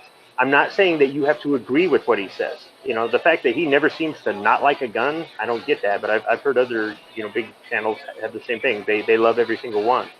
But whether you agree with the product he's trying to sell, like, okay, I'll give you a good example. Sonoran Desert Institute. Okay, he's one of several people sponsored by Sonoran Desert Institute. Have you guys ever looked at their prices? And they really push the whole GI Bill thing because they want to get your GI Bill money. They're expensive for a job that there is demand for, but not that big of a demand, I think. So, but they're making money left and right. They're cashing in them GI Bill checks, and they're making money left and right, and they can have a whole slew of YouTubers that they're sponsoring. So, is it wrong? Does he believe that it's a good thing to try to go to this trade school, online trade school, and become he probably thinks it's an okay thing. Plus, some of the people that work for it are friends with him and Big John and blah blah blah. So yeah, of course they're gonna, But me personally, I've looked into it and I'm like, I ain't paying that sort of money. Not for that. No. So I have a difference of opinion, but I don't think he's dishonest. I think he actually believes in the product. And somebody can change their mind too. And if they admit that, hey, I used to think this, but I changed my mind, and this is why, I respect that. But if they just flip flop, like a politician, just to go with what's popular to get views, I don't know if that's really a shill, but it could be a sellout. You're about to get a copyright claim on that Elvis music in the background. Was it Elvis in the background? I don't think it was. Fair use notice. I don't know what they're playing in the background in this gas station. See, now that we're doing commentary on it, it's fair use notice, so it's okay. Mm-hmm. Yeah, that works so well for Matt. Yeah, it did. Oh, I guess Gizzard put it in the side chat too. I didn't even see that. It'll just be a claim probably, so you'll be all right. Yeah, they can have all of these 0 pennies I'm going to get for this. Yeah. See, I don't think the one that Sarge is talking about is a sellout. I think that's a business plan. So it's not like anybody's. I gotta mute. He's the I hate everything. Yeah. Well, I don't know why Snob had to mute. I bet you don't. What? What? What? I don't know. What are you talking about? I don't know. Who, me? Yes.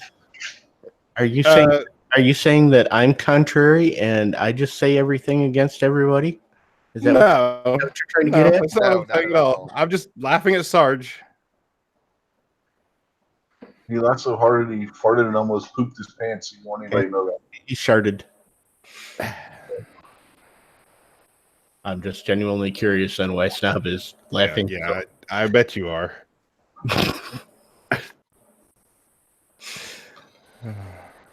I worry about you sometimes. And then other times I just don't care. Sometimes it's a shits to be in a group chat, ain't it? Mm-hmm. Or group text. What are we? Is there a text in here that I? Oh, good God! There's 7. Now I feel left out. Oh, good I'll send God! it to you, Carrie. Now I see. I have my phone on mute, so I wasn't getting notifications on Sarge's witty repartee. Screw you, lawman. Anyway, Now do you see why I'm laughing at the mute? oh God.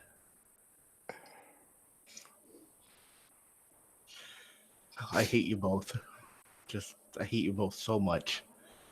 Anyway, let's get back on topic. What? Oh, gunpowder. Gunpowder must have moved across the room. What in the hell? I don't know what the hell. Somebody's fire alarm is going off now. Smoke alarm is going off. I agree, Pickle. Fuck California and fuck your damn roster. So there you go. I said it. You can say it. I don't care. My chat is not PG. So it'll get held for review and I'll approve it and we'll go on with our lives. But yeah, I think we all know, certain places that get $4,000 for reviews, certain places who've never seen a gun they didn't like. I think we can all agree who. The rebellion says the dumpster fire set it off. I think we all know who the sellouts are. And, as far as we're getting into, sellout shills, salesmen, presenters, reviewers, that's, part of that responsibility for knowing which is which falls on the viewer. And, there are channels that are going to tell you that they've gotten this product, and you've got to take that into consideration. Now, if they go on to tell you that there's, it's got this problem or it's got that problem, but overall it's a good product, or, I didn't like it for this reason or whatever, then it's up to you to decide if that person is giving you their honest opinion. But you have to, all this stuff, you have to make your own decision on whether the product is good. And don't just go by one person. If one person puts out a video that it's nothing but good, look for another video. If somebody says it's nothing but bad, look for another video. And I wouldn't suggest making a decision on any product based on one person. But that covers that. We've got 15 minutes before Clover starts up, so let's move into the B-roll as a video, because I know I've got a ton of B-roll that I took, the places I didn't get back to or get an interview with, and just stuff that I knew I wasn't going to get an interview with. Like I went through Kimber and took a bunch of video, but I didn't bother looking for anybody to do an interview because it's all stuff that was covered at SHOT Show, and I mean, I probably could have if I'd really wanted to. I had other stuff I wanted to catch. I went to Ruger and looked at the new Wranglers, and they didn't have anybody that was standing by the display. So I've got video of that, but I don't have an interview with it because for some reason they weren't really keen on promoting their brand new thing. And then there's just all the other places that you went by and took some video because the guns were cool and they were all lined up out there and everything. So what are your thoughts on that?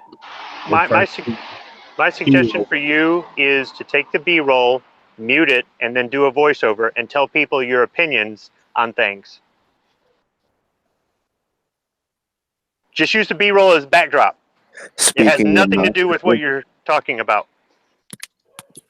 speaking obnoxiously sounds like a good title. It could be. It's catchy. I think Squib has a good point to that we probably could do some more voiceover videos, like something like that. You could maybe tell a little bit either about that product or maybe just do a couple of them. If you put them together, like say you didn't have enough B-roll and you wanted to make a 3 or 4 minute video, and you could talk a little bit about each of them, like kind of what you saw, because most of these people watch our stuff. I mean, yes, if they're smart, they'll take a little bit of our opinion and just kind of put it away. They'll see some other stuff and they'll get several different people's opinion. They'll kind of put it together and say, well, do I think that is a good product after what I saw from this person, this person, this person, this person? Yeah, maybe I'll go out and adventure and get my own one of those. But they don't need to take everything we say as this is it. This is the only way. Just take a little bit of it. But that being said, the people that watch our stuff really, they do want to kind of hear what we have to say. So why not do some more voiceover stuff? I have no idea why people actually watch my speaking squibbish videos. They're set up to be viewed. That's why I use B-roll in the background. And some people make comments, it's like I got the camera on the dash and they're like, I saw the squirrel at the 47-second mark, or hey, I live over there, or something like that. And it's kind of like, that was unused footage. Or I've spliced together bits and pieces of vacation footage, or at the range where I flubbed a bunch of stuff and you definitely don't want to hear what I'm saying, or something like that. But yeah, you could also use it where, okay, here I am at the Ruger booth. Yeah, they weren't very talkative, so let me talk for them. This is what you're looking at. This is why I went over here. And it works out just fine. Yeah, that's the thing. I mean, if I get on a show and they ask me a question about law enforcement, I'm absolutely and positively not an expert, but I will give you my opinion if that's what you asked for. But what about Katrina? But what about Katrina, Sarge? What about Katrina? Oh yeah, exactly. I was barely working, and I'm not afraid to call out when someone does something wrong. But yet it's all my fault because I need the ratings. I think that's what it is. I need to bash this guy so I can get ratings. Anyway, I digress. But people just want your opinion, and they'll take it and do with it what they will. Do I believe them? Do I not believe them? So, and that's really all we have to offer. It's just our opinions. Just like this, people are watching this just because they just want to hear our interaction, and and it's a good conversation. And what our version of all this stuff is may or may not be correct, but it's entertaining, and people want to listen to it and take from it what they will. It's yeah, the reason a lot of stuff that's on TV right now. I can tell you that. Yeah, it is. The reason I don't think I'm ever going to get a big corporate sponsor that I could sell out to is because of the videos where I speak my opinion and they're not necessarily popular or politically correct or whatever it is. But I'm not doing it as a business model like some YouTubers. I'm doing it, even though I do in one of my videos, I actually do say that, we all run our channels like a business model, whether you're making money or not, because you do certain kind of videos, I do certain kind of, you do videos in a certain way, I do videos in a certain way. And these are what the people that tune in and leave comments or thumb up, want to see, or just what I want to see when I watch, your videos or whatnot. And sometimes I do a thumb up just because I think you did a really good job, because I have a different perspective than say somebody who doesn't do videos. But overall, though, you could probably take some crap and throw it together. As long as you do it your style, the people that are tuning in to watch your videos are tuning in to watch your style. So you could make it work. I like the videos that you put out from, I guess it was Wanamaker or NRAAM or whatever, that was the non-gun related one, and there's something else that you put out. I thought that those were pretty cool. Well, that's because I try to do different kinds of video. I don't think my videos are better. If you look at the production quality, they suck. But I'm doing a different thing. I'm doing my own thing. We're all doing our own thing. But because I say some things that are not politically correct, or because not all my videos are gun videos or whatever, I can't expect to be in the pocket of Big Glock or something one day. And that's fine. So I shot myself in the foot. At least with that, you'll see some integrity. I mean, if I am in the pocket of Big Glock, you can call me a shill all you want. I'll laugh to the bank. But until then, you know, if they watch any of my speaking scribblers, they'll be like, we can't have this guy be a spokesman. Just keep hiring Chuck Norris. Anybody who's worried about being politically correct probably shouldn't watch this past Sunday's episode of This Week Unloaded. We got plenty politically incorrect on there. But just, again, you know, that's what people tune in for, right? Oh yeah, and I think there's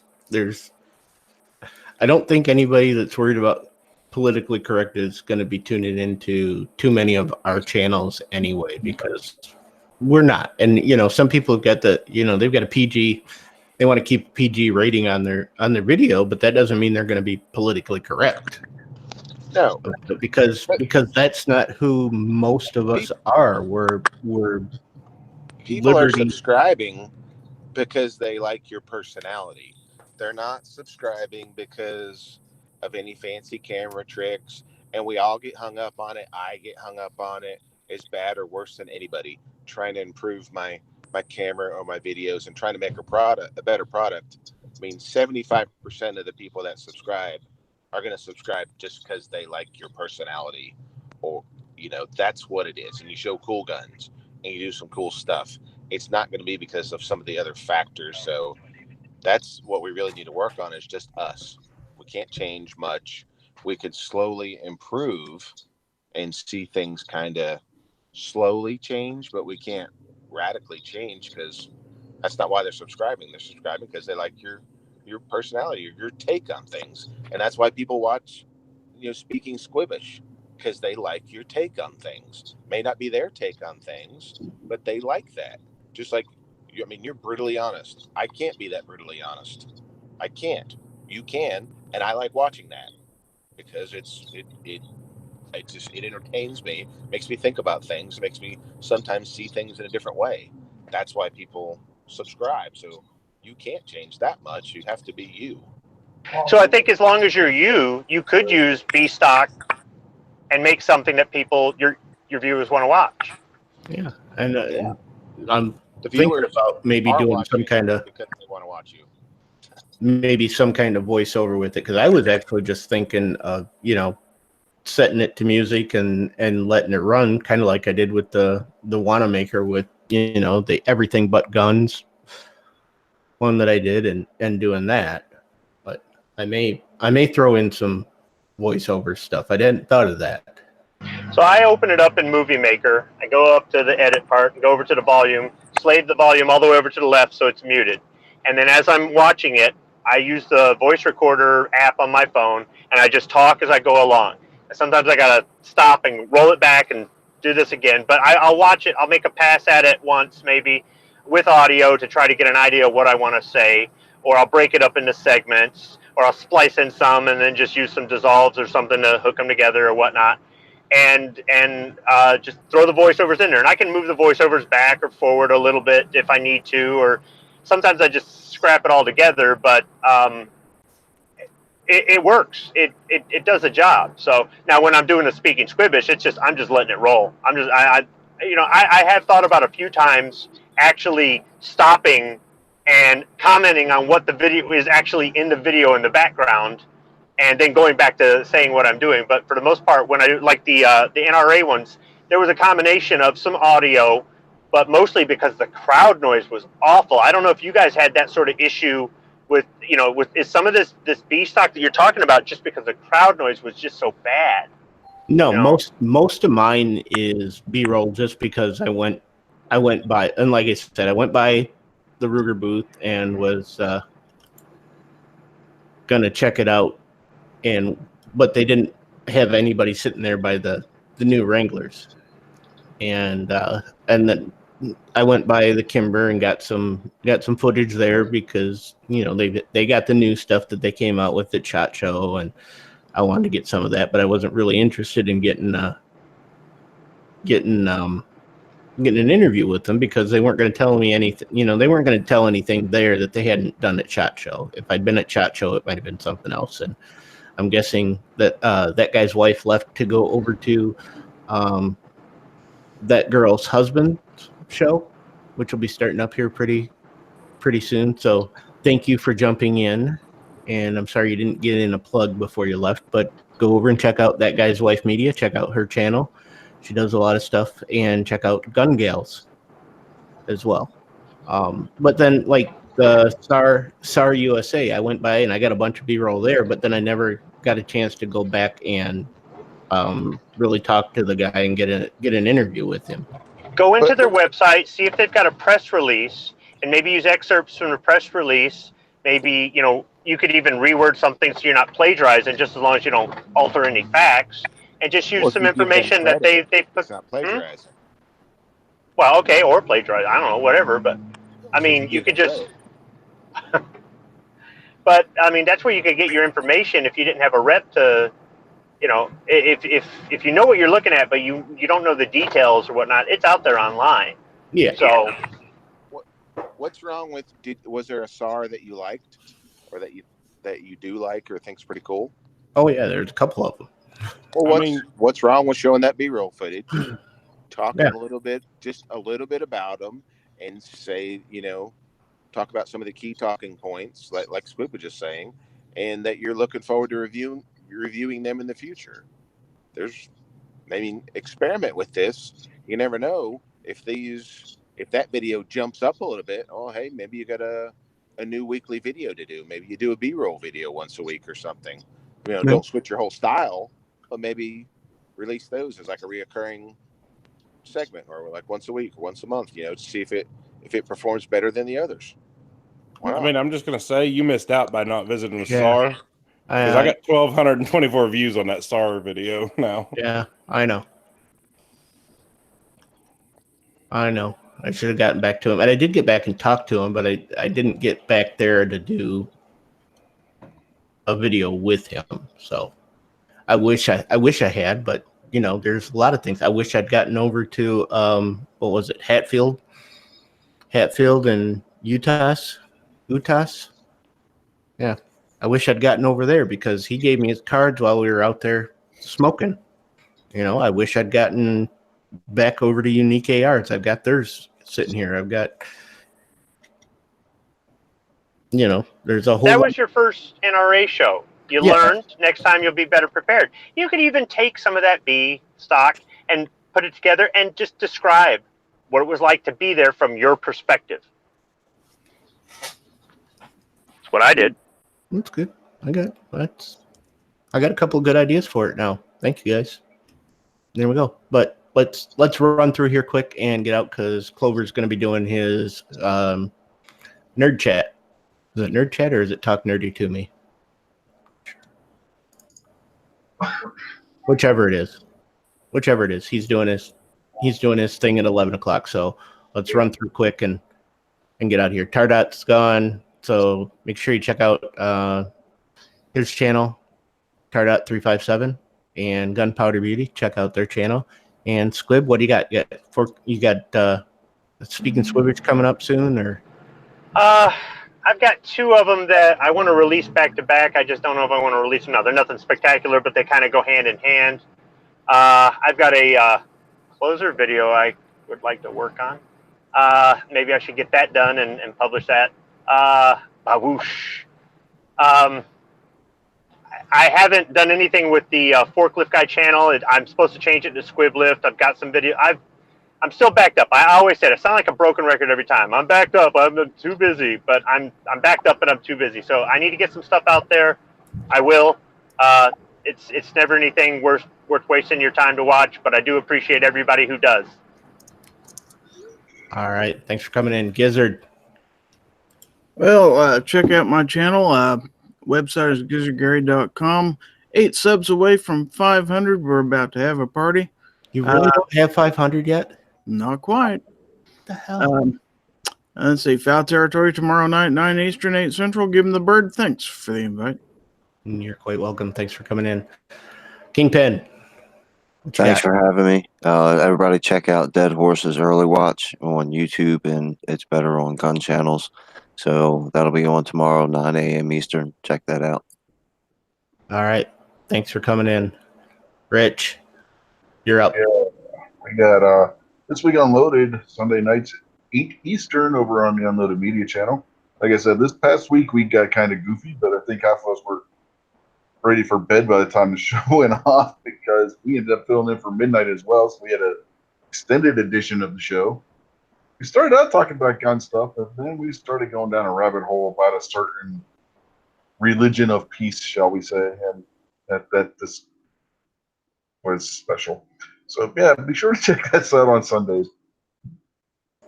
All right. Thanks for showing up. Sarge, you got a show coming up sometime this weekend, don't you?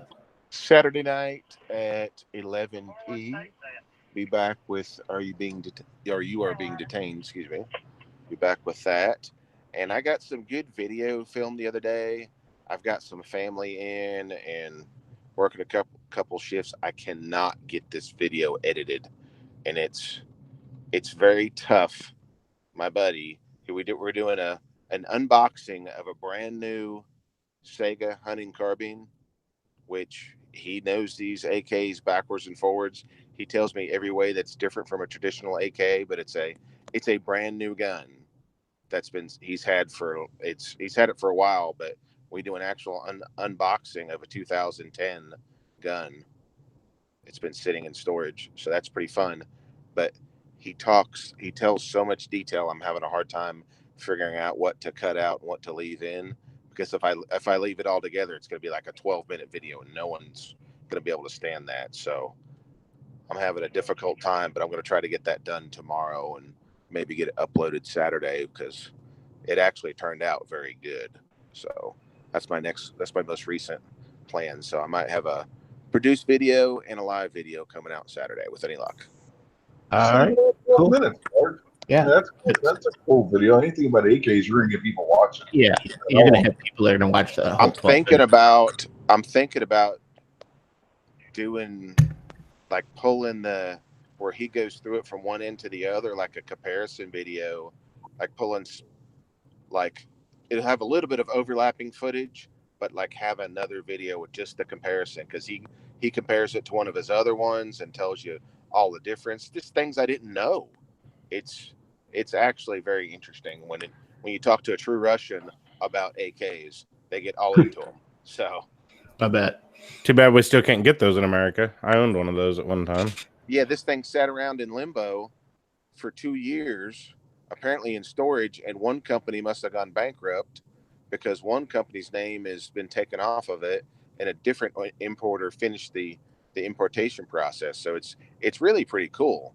So you think people would watch like a whole video just on that part of it? I know I would. And if you watch here's what I'll probably do. I'll probably do like the unboxing one, and then I'll link over like an in-depth review and comparison. And I have more than enough footage to make 2 videos out of it. I might do that because I'm talking to you guys, knowing that you guys are into that. That's cool, because man, he gets, in depth. So maybe I'll do a little skim over for the unboxing, and then we'll link an in-depth video where he talks about every little part, about the bullet guide, about where the trigger is, and about just all different things. It's really pretty neat. I watched a half-hour, some-minute video today that Forgotten Weapons put up where Ian was interviewing this Russian guy who was talking about the development of the AK-47, how it came about, how he started with the 351 Winchester cartridge, how that developed, and the Russians came up with their 7.62 by 39, and how the AK was built around that and stuff. I thought that was fascinating. So I'll probably make 2 videos. Yeah, that's short compared to some of the AK videos that are out there. Yeah, but my channel can't stand I don't have the people that watch 30-minute videos that subscribe to me. The people that subscribe to me watch 6-minute videos, which is fine, perfectly fine. I'm just not in that. I'm not in that market. Nobody will watch it. They'll watch his stuff because they're already looking for it. People that go to his channel are looking for a super in-depth video. People that watch mine are just looking for some cheap, flashy fun for 6 minutes. No, honestly, I'd watch it on your channel. I guarantee you'll probably get some crossover if you leave it all in one piece. Well, The thing about the 30-minute videos is if you have a 30-minute video here or there and it's really informative, the people that want to watch it will watch it. If every one of your videos is 30 minutes, yeah, you're gonna not so much. exactly, and that's a good point. That's why I'll preface it by saying an in-depth breakdown of the AK versus Sega or something. I'll come up with some name, but so people know what they're getting into when they click on it. That it's a long, in-depth video. So, well, you guys helped me out tonight. I appreciate it. All right. Well, these plugs are turning into a half-hour video, so Oh, the fun governor. We're gonna move along. Snob, Okay. what do you got? I'll have a show Saturday night, I suppose, at my normal time. Maybe Sarge will have his after mine. Who knows? And yeah, I got some more videos to release from NRAAM, and I got some stuff to review now. So, anyways, that's all I got. All right. Thanks for coming in. Go Clover. See y'all later. All right. See ya. See you over there. All right. And that will wrap up the Orange and Glad It's Not the Closer, lucky number 13. And we will see everybody on the next one. You can, of course, hit my Patreon if you want to support my fight against e-bagging or not. It's up to you. But thanks, everybody, for tuning in. Thanks to the panel for being here. And we're out.